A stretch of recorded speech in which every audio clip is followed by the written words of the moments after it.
Менің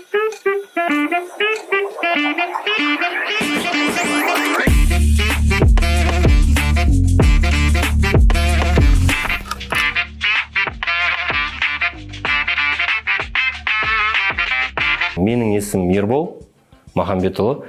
Астана қаласында жүргізу сабағына нұсқаушы болып жұмыс жасаймын. Кітаппен жаттап, біреулер бағанағы ұялы телефонмен жаттап жатады. Олай жаттағанда дұрыс, бірақ практикалық жаттауға жетпейді. Практикалық жаттау деген мысалға үшін мен үйретіп отқан оқушы қасымда отырған кезде сабақ барысында сұрақ қоясың, сол сұраққа жауап беру арқылы білім нақтырақ болады деп ойлаймын. Бізде оқушылар, кез келген жүргізушілер папам айтты, ағам айтты, көкем осылай айтты, сол үшін мен анаған помеха справам деп айтады да, оң жақтан бөгеттім. Қай жерде жазылған ол? Қандай жағдайда жұмыс жасайды? Оны біз сабақ барысында түсіндіреміз. Сол кезде, осындай екен ғой деп айтады да. Сол сабақ барысында түсіндірген кезде адамның басына, миіне көбірек қонымдырақ болады деп ойлаймын.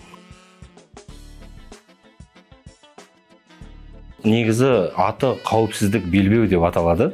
Қауіпсіздік белбеу деген аты затына сай деп ойлаймын. Ол белбеуді тақпай зардап шеккендер түсініп жатады, не үшін тағатын. Қазір осы 2024-тің басынан, білмеймін, естіңіздер ме жоқ па, сергектерді белбеуді, фарыны және телефонды түсіретін заң қабылданды.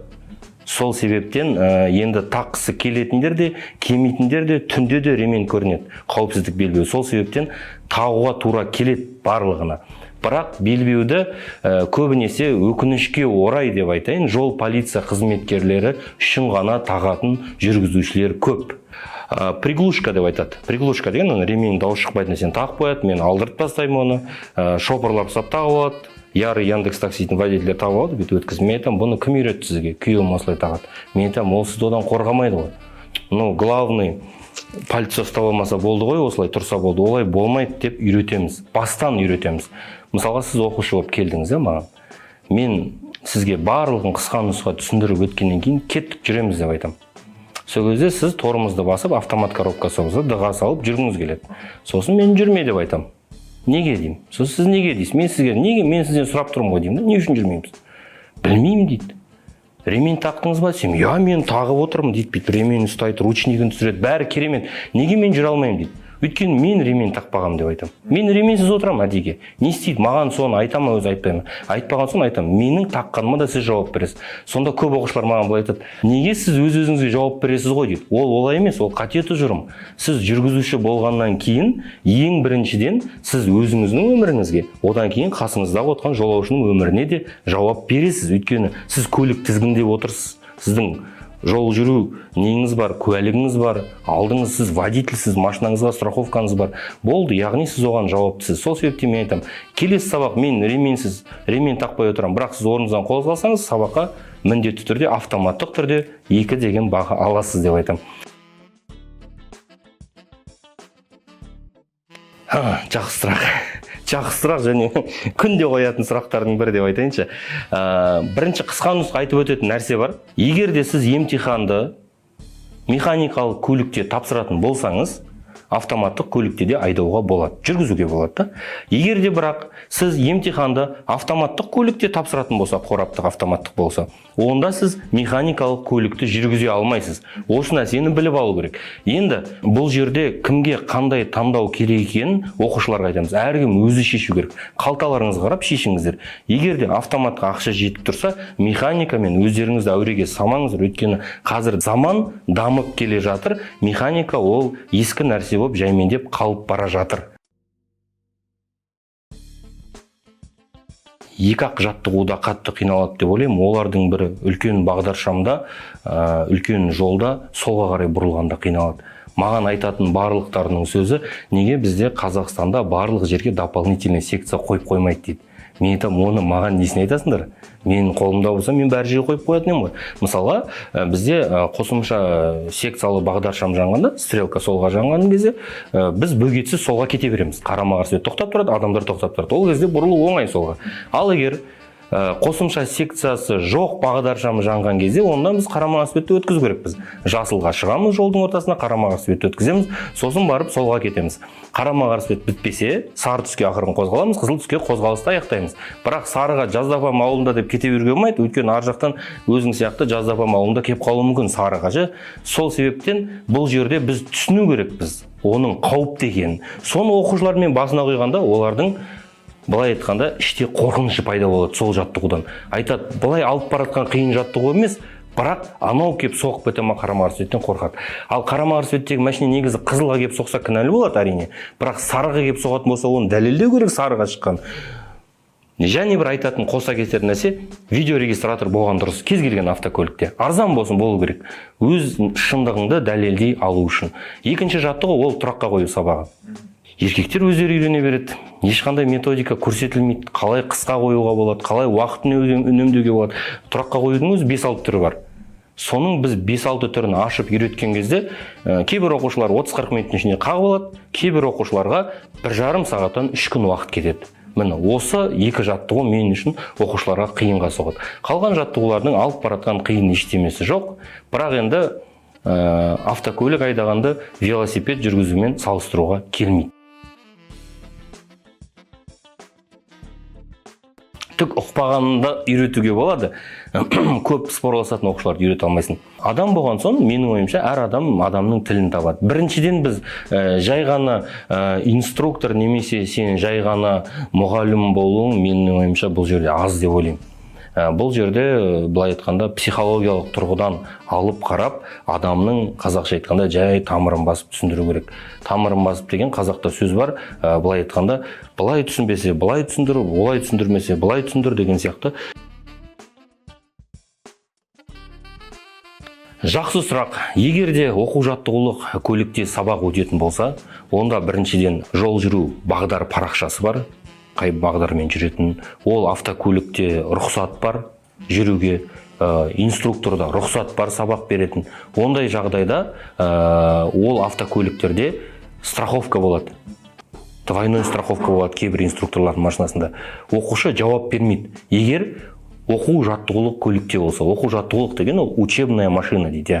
Оқу-жаттығулық көлікте болса, егер де оқушы өз автокөлігінде болса, және оның жүргізу куәлігі бар болса, бар ғой декреттегі аналар бар, декретке шығып кеткен, болмаса басқа қалаға кетіп қалған правасы бар, бірақ емтихан тапсырған соң практика болмаған, машинасын сатып жіберген, сосын 2 жылдан кейін машина сатып алады да, бүйтіп қайтып тырысып отырады рульда, соларды үйретеміз. Бірақ олар көлікті сырып алса, өз көліктер болса, өздері жауап береді, оқу-жаттығулық көлік болса, әрине біз жауап береміз. Оқу-жаттығулық көлікте оқушының басынан аяғына дейін біз жауап береміз, не только машинаға.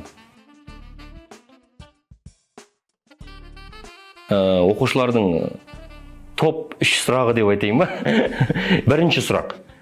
Бәрі мен сияқты ақымақ па, немесе мен ғана ақымақпын ба деген сұрақ қояды.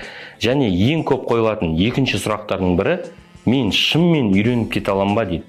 Өзіне сенбейді да, соған сен сендіру керексің. Және үшінші сұрақ, мен газ бен тормозды шатастырып алудан қорқам дейді. Мен ғана ма солай қорқады дейді. Бірақ осы 3 сұрақ кез келген оқушы қояды деп айта аламын. Бізде Қазақстанда бір маған көңілімнен шықпайтын нәрсе бар. Ол бізде теориялық бөлігін тапсырғаннан кейін автодром деген автоқалашық білесіздер, практикалық бөлігін тапсырады. Ол практикалық бөлігін тапсырғаннан кейін оған 3-4 сабақ жетеді практикалық бөлігіне. Ол түк түсінбейтін адамның өзіне 5 сабақ жетеді. Сосын барасыз да праваңызды алып аласыз ғой қолыңызға. Жүргізу куәлігін алып аласыз да, қызықтың бәрі сол кезде басталады. Жүргізе алмайсыз ғой жүргізу куәлігін алғанмен. Қалай жүргізесіз? Өмірі автобустың қасына машина айдап көрмегесіз. Өмірі артыңыздан келіп КамАЗ тұрмаған сигнал беріп, өмірі газели шығып алып бүйтіп психовать етпеген сізге қарай мысалға да. Оны көрген оқушы шошып кетеді шыққаннан кейін. Ол өйткені автодромда спокойно газ, тормоз, так, полоса разгона соны ғана өткен да. Сол біраз қарынды аштыртады, өйткені автодромда өз күшімен тапсырып правасын алған адам, ол бізде өзі жалғыз жүргізу керек машинаны. Ол жүргізе алмайды, ол бізге жазылады, өйткені ода қалада сабақ өтпеген. Кейбір мемлекеттерде біз енді инструктор болсын, зерттейміз, оқимыз, Google-ды қараймыз. Оларда автодромнан бөлек қалада емтихан қабылданады екен. Егер сондай қалада қабылданатын емтихан шықса, менің ойымша жүргізушілерде жол жүру көлік оқиғалары аз болады деп ойлайтын едім. Менің жеке ойым енді. Ең көбі бір 4-ші попыткадан барып тапсырған қыз болған шығар. Обычно 1-2-ші попыткада тапсырып кетеді. 1-ші, 2-ші мүмкіндікте өтіп кетіп жатады, жоғалып қалады. Бірақ бір кеңес айтатын. Автодромға баратын кез келген адам ертең баратын болса, бүгін дайындалып барған дұрыс. Свежий бас дейді ғой, былай айтқанда. Соңғы көздері, мынау 2018-ден ба 19-дан былай қарай, негіз оған дейін нормально болған, даже 19-да да вроде мен нормально көріп. Қазір жасыл жанар жанбас барлығы қолдарын дайындап тұрады да, жасыл жанған кезде бірден сигнал береді, барлығы шыдамсыз. Барлығы асығыс, барлығы шыдамсыз көлік жүргізушілері. Мен оның себебін енді жолдағы кептеліс, біреу бір жаққа асығып жатады, біреуге біреудің айдаған жүргізгені ұнамайды. Менің ойымша жаңадан отырған кез келген жүргізушіге оқушы деген, яғни У деп жапсырып қояды, учебный деп, солай сол наклейканы жапсырып, 1-2 апта айдаған дұрыс деп ойлаймын, машинаны жүргізген дұрыс деп. Басқаларға бөгет болмас үшін, оны көргенде айналып өтіп кету үшін. Енді мен айтпаймын 100% жүргізушілер оны түсінікпен қарайды деп, біреулер мүмкін сигнал беріп кетер, керісінше қысып кетер. Бірақ 70% жүргізушілер түсінікпен қарайды деп ойлаймын. Ондай жаңадан көлікке отырған, өйткені ешкім көліктің рөлін ұстап туылмаған, дүниеге келмеген, сол себептен барлығы да үйренеді. Енді өте қиын сұрақ. Неге олар көшеде ондай нервный деген сұраққа жауап бере алмайды екен, шынымды айтайын. Бір рет қатты жаңбыр жауған кезде бір таксиге отырғам мен. Бір жаққа менің өз көлігім немесе обслуживанияда болды ма, немесе сатып жүрдім бе, өтірік айтпаймын, есімде жоқ. Бірақ қатты жаңбыр жауған, өте жас бала қатты айдайды екен таксиді. Қателеспесем, Nexia автокөлігі болды. Сонымен екеуміз жүргізіп келе жатыр. Мен қасында отырмын, мен жай отыра алмаймын, енді шынымды айтайын. Өйткені адам егер оқыс оқиға жасайтын болса, бізде автоматты түрде қолым кетіп қалады, тоқтатуға тырысам. И сол жерде біздің алдымыздағы автокөлік тоқтады. Мен көріп келе жатырмын, пешеходтан қыз келе жатқан, мына таксист бала соткада басып келе жатыр. И мен айтам, бауырым, пешеход деп айтып үлгерген жоқпын. Ана тормоз бер, біз артына кіріп кете жатық. И маған мен ана баланың ручнигін тартып алдым, машинаның жанын шетке қашты, мен рульді солға бұрдым да, чуть-чуть қалды солға, тоқтатып үлгердім. Сол кезде сол баланың айтқан маған сөзі, не деген реакция сізде дейді. Маған мендегі реакция емес, сенің басың істемейді дедім мен. Мен инструкторым, сол үшін реакциям сондай дедім. Сізге бір-екі сабаққа жарылу керек деп әзілдеді. Мен соған ба деп ойладым дейді ол бала. Мен соқтырған жоқпын. Ситуациядан шықтым. Өйткені ол біріншіден өзің өмірің, екіншіден ол біздің былай айтқанда профессионалдық күнде көріп жүрген нәрсеміз ғой. Мен бір рет маған бір сұрақ қойған еді, бір отырыста отқанда, қалай өзі көлік жүргізу үйрету қиын ба жоқ па деп. Мен сол кезде айтқам, магазинге барып келгенмен бірдей мен үшін деп та. Мүмкін ол былай фантастикалық болып естілер, бірақ сіз үшін мысалға әр адамның өз спецсонда істейтін адам болмаса сонда, болмаса айтишник деп айтады ғой. Әркім өз жұмысында маман. Мен қазір компьютерге отырып қойыңыз, мен ана жерде түк түсінбеймін, мен үшін бір жаңа әлем болады. Ал көлік жүргізу сабағына келген кезде мен үшін ол білмеймін, мен бір үйде диванда пульт ұстап отырған болса отыра беремін оқушының қасында. Бірақ мүмкін болса мен өз қауіпсіздігім үшін және басқаларға да айтатын бір сөз бар, жүргізушінің артына отыруға тырысамын. Мүмкін болса мен қасына отырмаймын. Және артына именно жүргізуші, водитель бар ғой, жүргізуші, соның арт жағына отыруға тырысамын. Ең қауіпсіз жер сол болып саналатын негізі көлікте. Мынандай бір жағдай болған. Бір әйел кісі отырды жүргізу сабағына, рульға, таныстық, артына бір ер кісі келіп отырды. Оқу жаттығулық көліктеміз. Заңға сүйенетін болсақ, оқу жаттығулық көлікте үшінші адам болмау керек. Мұғалім оқушының өміріне жауап береді, және оқушы. Ол оқушы болғаннан кейін, ол арттағы кісінің өміріне жауап бере алмайды. Өйткені ол кісінің даже правасы да жоқ. Біз правасыз қалада үйрете аламыз, егер оқу жаттығулық көлікте болса. Сонымен ассалаумағалейкум, уағалейкум ассалам, кімсіз? Күйеуімін. Неғып отырдыңыз? Бет-бетіме қарады да. Танымайтын еркекпен әйелім қайда жіберем, сен қызықсың дейді маған. Мен айтам, аға, олай болмайды. Мен сіздің келіншегіңізді жеп қоймаймын. Күніге қанша қыздар өтіп жатыр алдымыздан. болмаса өзіңіз үйретіңіз, болмаса түсіңіздер дедім. Сонымен ана кісімен сөзге келіп қалдым. Мен айтамын, сіздер түсесіздер ма, түспейсіздер ма? Сонымен әйел айтты, маған әйелі уже нападать етіп жатыр мына жақта тұрып. Күйеуіне жақтасып кеткен ғой. Сіз неғып менің күйеуіме жөндеп сөйлемейсіз? Не болып қалды, машинеңізді алдағандай қылмай айтамын. Заң бойынша болмайды үшінші адам. Сосын шықпайды екеуі. Қырсығып отырып алған. Ұрсамайсың, айтамайсың, жас бала емессің, жарайды мақұл дедім онда. Ешкім шықпаса онда мен шығайын дедім да, машинаны сөндіріп, кілтін алып шығып кетіп қалдым магазинге. Магазиннен келсем жоқ екеуі, кетіп қалып машинаны от алдырдым да кеттім ары қарай келесі оқушыға. Бірақ енді ондай сәттерде біз инструктор ретінде өзіңді қолда ұстап, ең жақсы шешім ол үндемей машинаны тастап, кілтін сөндіріп, бағалы заттарды ішінен алып кетіп қала салған дұрыс. Мен таң атқанға дейін отырмайды ғой, машинада кетеді деген оймен.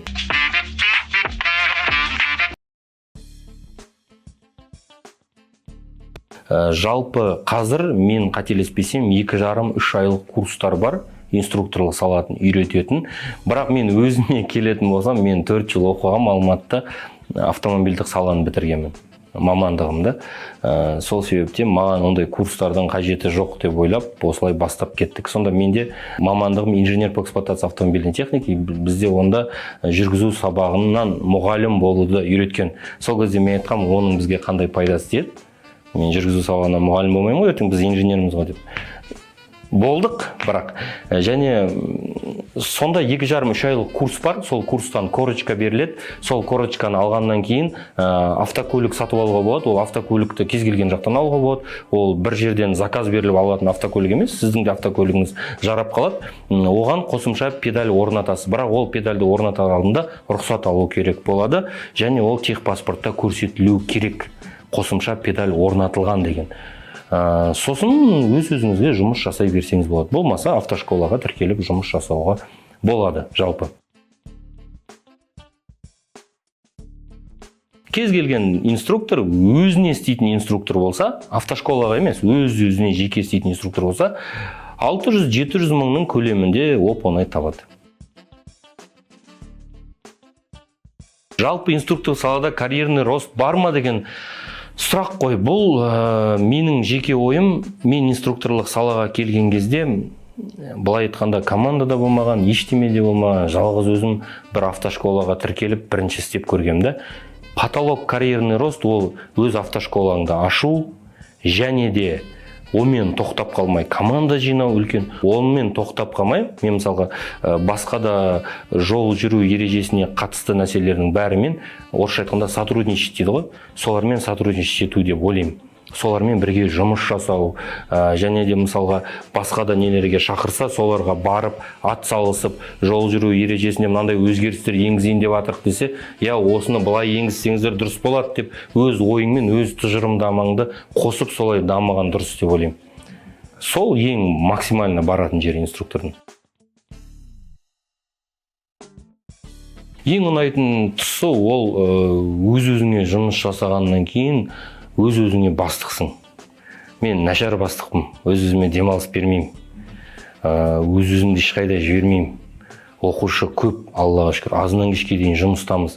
Бірақ бағана айтқандай жұмыс деп емес, сүйікті істеп қараған соң өзіме ұнайды. Ең үлкен минусы ол аварийный ситуация. Жолда болатын, жол көлік оқиғасына түспесең де аварийный ситуация болған кезде қара тер деп айтады ғой. Біз білдірмейміз оқушыларға, бірақ арқамнан қара тер ағады ол кезде. Соғып кете жаздайды. Бір рет перекрестікта жасылға оқушы тормоз бере салды. Бәр машиналар өтіп барады, бір жасылға тормоз. Мен айтамын, неғып тормоз беріп жатсыз? Дұрыс қой, жасылға адамдар жүреді ғой дейді маған. Енді ол кінәлі емес, ол оқушы. Тоқтап сосын түсіндірдім. Жасылға біз жүреміз, қызылға тоқтаймыз. Солай болады дедім. Ол жаяу жүрген адам ғой. Сонда ол ойлап жүр екен. Жасылға керісінше адамдар жүреді, қызылға машина жүреді деп. Дәл сол сәтте ол тормоз берген кезде біздің артымызға КамАЗ кіріп кете жаздады. Сол бір плюсы, бір минусы. Қалған ешқандай минус плюс жоқ деп ойлаймын жалпы. Сабаққа кешікпей бару керек, жұмысқа өте жауапты қарау керек.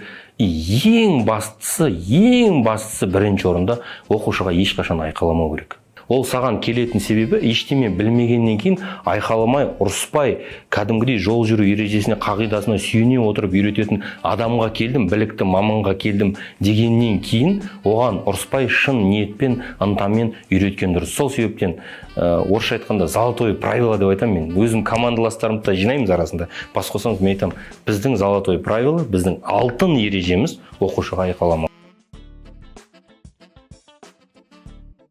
Көлікті жылдамдықты асырмай жүргізейік әрдайым.